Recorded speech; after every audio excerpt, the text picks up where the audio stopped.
अब ये बड़ा कंफ्यूजन है कि भाई कौन असली बी टीम है। कांग्रेस कह रही चंद्रशेखर राव बी टीम है, उसका रिमोट राहुल गांधी कह रहे मोदी जी के पास है, ठीक। वो तेलंगाना में चंद्रशेखर राव कह रहे कि कांग्रेस तो बीजेपी को मजबूत कर रही, अरविंद केजरीवाल कह रहे कांग्रेस बीजेपी के साथ है। मान लेंगे भाई, किसने ऐसा बोला? कहीं कानून है क्या?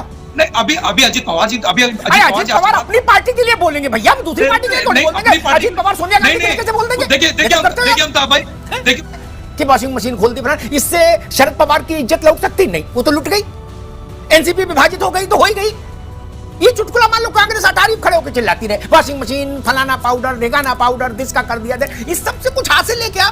पर जाए तो बोलते हैं ना कि किसी को छोड़ेंगे नहीं। तो अब हम लोगों को समझ में आ रहा है कि मोदी जी ये कहना चाह रहे थे कि किसी को नहीं छोड़ेंगे। जितने करप्ट लोग हैं, जिनके ऊपर ईडी गई, जिनके ऊपर सीबीआई के छापे पड़े गए, जिनके ऊपर इनकम टैक्स की रेड पड़ी, तमाम लोग को मोदी जी भारतीय जनता पार्टी के साथ या तो डायरेक्टली पार्टी में ले लेंगे या अपना सहयोगी बना लेंगे। किसी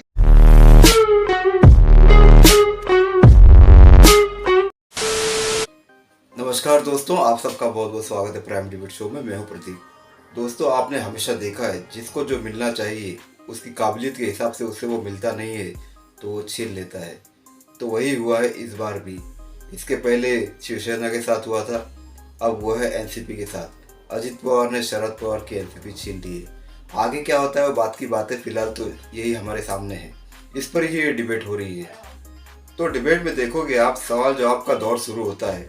अमिताभ अग्निहोत्री समाजवादी के प्रवक्ता और कांग्रेस के प्रवक्ता से सवाल करते हैं तो उन सबका यही जवाब रहता है कि बीजेपी वॉशिंग मशीन की तरह हो गई, जो भी उसमें जाता है वो धुल के साफ हो जाता है। तो ये छोटी सी बात है, और भी बहुत कुछ है इस डिबेट में।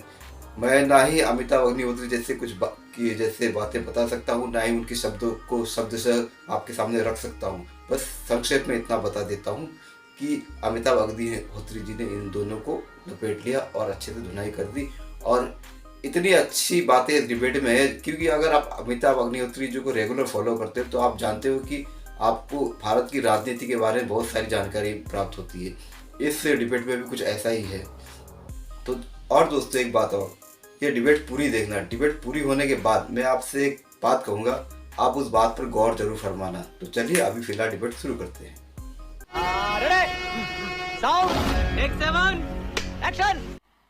मजा नहीं आ रहा है। मशकूर अहमद साहब, ये जो महाराष्ट्र की बगावत हुई, ये एक सरकार का कंपोजिशन बदलने भर का मसला नहीं। जिस वक्त विपक्ष ने जुम्बिश की कि भाई अब हम एक साथ होकर कुछ बड़ा करने जा रहे हैं, उसी समय प्रथम ग्रासे मक्षिका पाते, पहले कौर में मक्खी। और ऐसी हो गई कि जिनको कन्वीनर बनाना था वही अपने घर में फंस गए। घर भी गया, पार्टी भी गई और एमएलए भी गए। बताइए, तो ये एक बड़ा सेटबैक नहीं है, और सेटबैक भी है और संदेश भी है बाकी दलों के लिए। मशकूर भाई, बहुत नमस्कार सब लोगों को जी। देखिए, इस राजनीतिक घटनाक्रम पे तो सबसे पहले तो मैं यही कहूंगा कि मोदी जी अक्सर कहते हुए आते हैं कि वो किसी को छोड़ेंगे नहीं। जो लोग भी करप्शन के केस में आ जाएगा, कहीं ईडी में सीबीआई का रेड पड़ जाए, इनकम टैक्स का रेड किसी के पास पड़ जाए, तो बोलते हैं ना कि किसी को छोड़ेंगे नहीं। तो अब हम लोगों को समझ में आ रहा है कि मोदी जी ये कहना चाह रहे थे कि किसी को नहीं छोड़ेंगे। जितने करप्ट लोग हैं, जिनके ऊपर ईडी गई, जिनके ऊपर सीबीआई के छापे पड़े गए, जिनके ऊपर इनकम टैक्स की रेड पड़ी, तमाम लोग को मोदी जी भारतीय जनता पार्टी के साथ या तो डायरेक्टली पार्टी में ले लेंगे या अपना सहयोगी बना लेंगे। किसी को छोड़ेंगे नहीं, पहली चीज। तो अब ये बात हम लोगों को क्लियर हो रही है कि मोदी जी तमाम करप्ट लोगों को अपने साथ लेके चलेंगे। और इसका जीता जागता एग्जाम्पल अभी महाराष्ट्र में जो हुआ वो तो है ही है, और इसके साथ साथ बंगाल के अंदर जो बंगाल चुनाव के समय पर उन लोगों ने किया वो भी है। शुभेंदु अधिकारी देखिए कितना नाम लिया, अजीत पवार जी का कितना नाम लिया इन लोगों ने, कहा कि भाई 70,000 करोड़ का स्कैम है, ठीक है। और जब चुनाव हुआ, चुनाव के बाद उप मुख्यमंत्री पद की शपथ दिलवा दी फडणवीस साहब के साथ उनको। 3 दिन के लिए डिप्टी सीएम रहे, सारा केस धुल गया। तो ये भारतीय जनता पार्टी का जो वॉशिंग मशीन है, सब लोगों को मालूम चल गया है कि अगर आपके ऊपर अगर ईडी का केस आ गया, चाहे वो सही हो गलत हो, कोर्ट उसको डिसाइड नहीं करेगी, लेकिन भारतीय जनता पार्टी और केंद्र सरकार इसको डिसाइड कर देगी। ठीक है, मशकूर भाई, अभी रुकना होगा। ठीक, अभी रुकना होगा मशकूर बाबू, अभी रुकना होगा, अभी रुकना होगा, अभी रुकना होगा, अभी रुको भाई, अभी रुको। दीपक रंजन के पास चलूंगा। मैं समझ नहीं पाता इस चुटकुले से क्या हासिल। ये चुटकुला मान लो उम्र भर गाते रहो, है कि वॉशिंग मशीन खोल दी, इससे शरद पवार की इज्जत लौट सकती नहीं, वो तो लुट गई। एनसीपी विभाजित हो गई तो हो ही गई। ये चुटकुला मान लो कांग्रेस अटारी खड़े होकर चिल्लाती रहे, वॉशिंग मशीन, फलाना पाउडर, रेगाना पाउडर, दिस का कर दिया दे, इस सब से कुछ हासिल है क्या? आपकी पार्टी भी टूट जाएगी कहीं तो आप यही चुटकुला सुनाते रहोगे क्या? इसलिए चुटकुले से हासिल कुछ नहीं। मान लीजिए सारे विपक्षी दल ये मिलकर कहते रहे, इससे क्या फर्क पड़ रहा है? जो होना है वो तो हो ही रहा है जमीन पर। पवार साहब से पूछे जाके अब उनको चुटकुला सूझ रहा है? नहीं ना, बहुत ही खराब हो गई।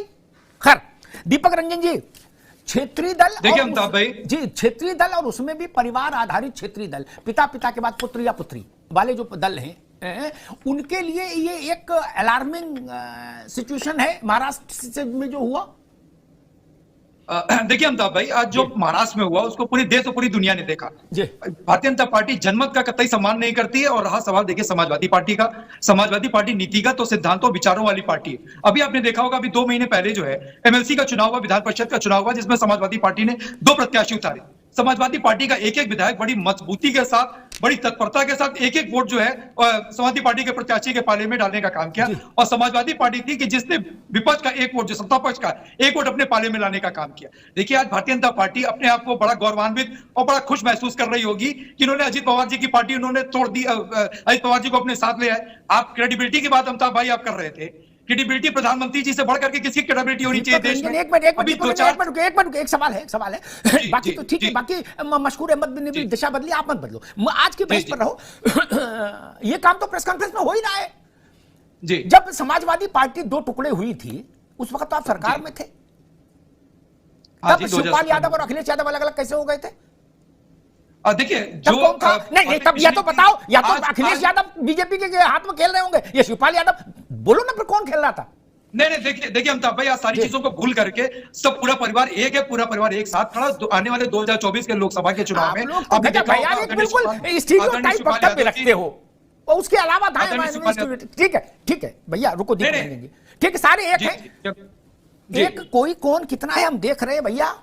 सुबह मैंने ये दिमाग पर जोर डाला, त्रिपाठी जी आपके पास आ रहे हैं, तो पता लगा विपक्ष के 12 दल ऐसे हैं त्रिपाठी जी, 12 जो एक दूसरे को सार्वजनिक रूप से बीजेपी का एजेंट बताते हैं। क्या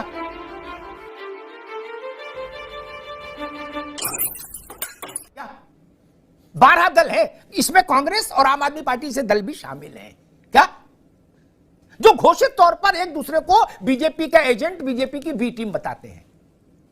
ठीक, अब ये बड़ा कंफ्यूजन है कि भाई कौन असली बी टीम है। कांग्रेस कह रही चंद्रशेखर राव बी टीम है, उसका रिमोट राहुल गांधी कह रहे मोदी जी के पास है। ठीक, वो तेलंगाना में चंद्रशेखर राव कह रहे कि कांग्रेस तो बीजेपी को मजबूत कर रही, अरविंद केजरीवाल कह रहे कांग्रेस बीजेपी के साथ है, बीजेपी कांग्रेस कह रही अरविंद केजरीवाल बीजेपी के चिंटू हैं, सपा कह रही बसपा बीजेपी की चिंटू है, बहन जी कह रहे कि अखिलेश यादव की पार्टी बीजेपी की चिंटू है, ओवैसी कह रहे लालू की पार्टी बीजेपी की चिंटू है, तेजस्वी कह रहे ओवैसी बीजेपी के चिंटू हैं। बड़ा कठिन स्थिति है भैया त्रिपाठी जी, नहीं बीजेपी ना हो गई, ऐसा लग रहा है सारा आभा मंडल उसी का है, मतलब सब उसके पीछे चिंटू होने को लालाए थे क्या त्रिपाठी जी? इसीलिए हमें लग रहा है नीतीश बाबू ने खिड़की खोल दी है, हरिवंश नारायण से कहा है कि भैया ले चल हमको उधर ही, उसी गांव, यहां चलेगा नहीं। 17 में भी हरिवंश बाबू कराए थे पहचान, आपको तो पता ही है, मोदी और नीतीश के बीच में है। 17 में जब नीतीश जी ने इच्छा जताई थी हरिवंश बाबू से कि मेरा मन टोटे टोटे हो रहा है, मुझे पाला बदलना है, तो वही व्यवस्था कराए थे।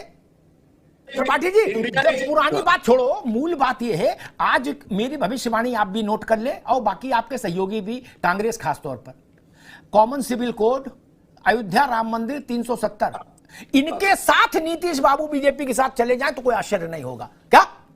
इसलिए ये सब बातों मत पढ़ो, वो कहानी बीत गई, वाजपेयी ने क्या कहा, जॉर्ज ने क्या कहा, छोड़ो।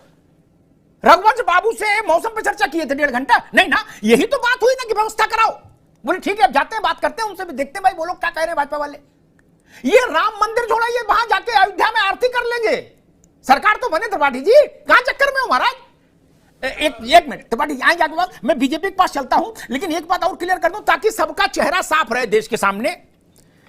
नीतीश बाबू की पार्टी में त्रिपाठी जी बता रहे कि हमने 3 मुद्दे बाहर कराए थे जाट साहब के, उसमें नीतीश बाबू की पार्टी ने common civil uniform civil code पर कहा है कि हम इसके विरोध में नहीं, केसी त्यागी क्या मुख्य प्रवक्ता, ठीक, उन्होंने कहा हम इसके विरोध में नहीं, ये आरती करने अयोध्या जाएंगे, रुको तो देखो तो अभी कुछ दिन। ठीक है, मैंने शुरुआत में भी कहा था कांग्रेस से, ये रणनीति आप जिसने भी, खड़गे जी, राहुल गांधी या उनके साथ जिसने भी तय की, इस रणनीति से कुछ हासिल नहीं होगा, आना पाई कुछ कि उन पे 17,000 करोड़ का था, आज वॉशिंग मशीन में डाल दिया। ये चुटकुला आप हर बार सुनाते हो और हर बार आपके सहयोग की पार्टियां टूट जाती हैं।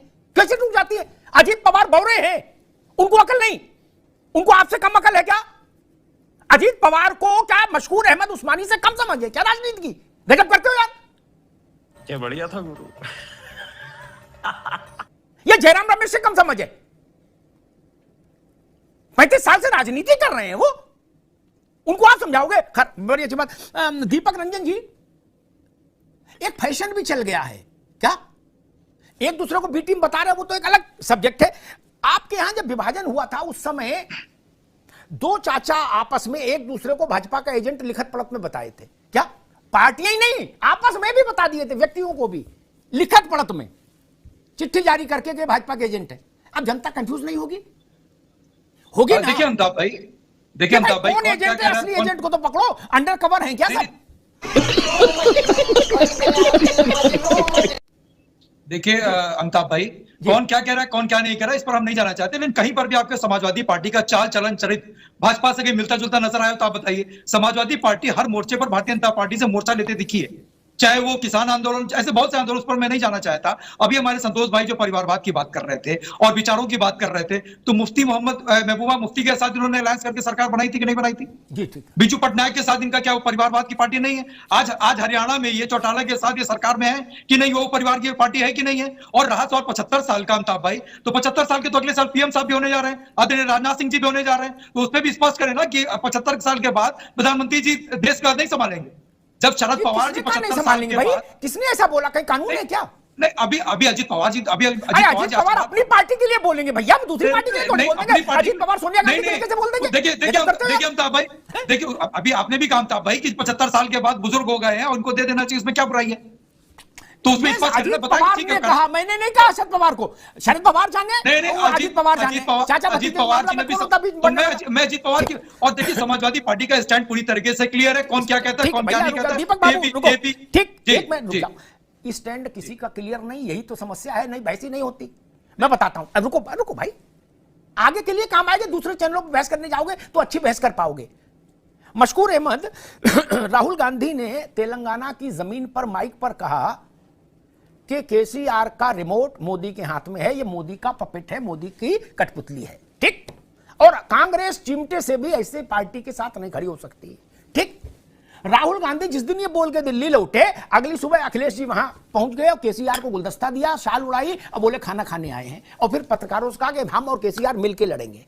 क्या ये तो मामला थोड़ा अटपटा हो जाएगा? अब इसको भी ईडी से जोड़ दोगे क्या कि भाजपा वाले जीने नहीं दे रहे? ऐसा तो कुछ था नहीं प्रेशर।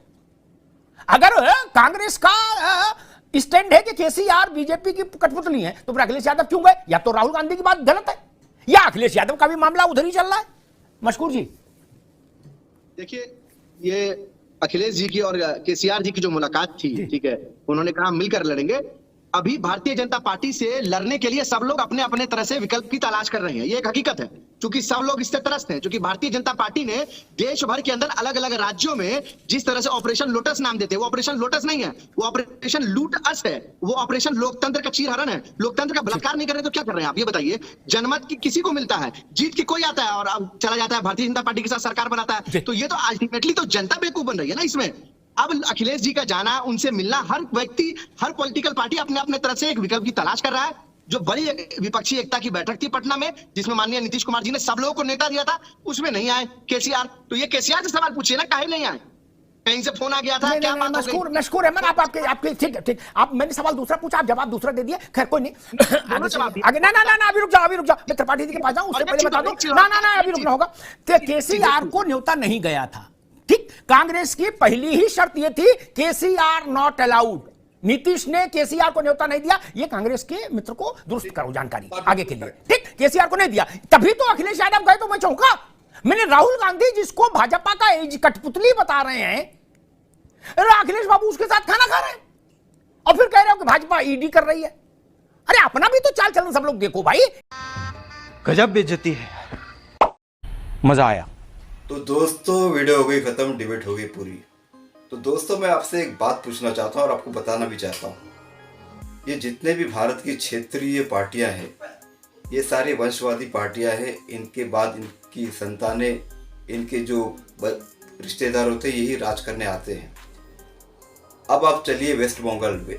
वेस्ट बंगाल में आप देखोगे कि ममता बनर्जी के बाद कौन, उनके भतीजे जी अभिषेक बनर्जी। तो इस पार्टी का भविष्य क्या है? क्योंकि ममता बनर्जी निसंदेह तेज तर्रा राजनीति करती है और बहुत ही तेज तर्रा नेता भी है, लेकिन अभिषेक बनर्जी वैसे नहीं है। तो ममता बनर्जी के बाद ये पार्टी खत्म, मैं गारंटी दे रहा हूँ। और अब आ जाइए नीतीश कुमार जी की पार्टी। नीतीश कुमार के बाद कौन है इस पार्टी में? कोई नहीं, ये पार्टी भी खत्म। ऐसे ही दोस्तों आप जरा एक एक पार्टी के बारे में सोचना। जितनी भी क्षेत्रीय पार्टियां ये सारी परिवारवादी पार्टी है, इनके बाद कौन है इस लायक?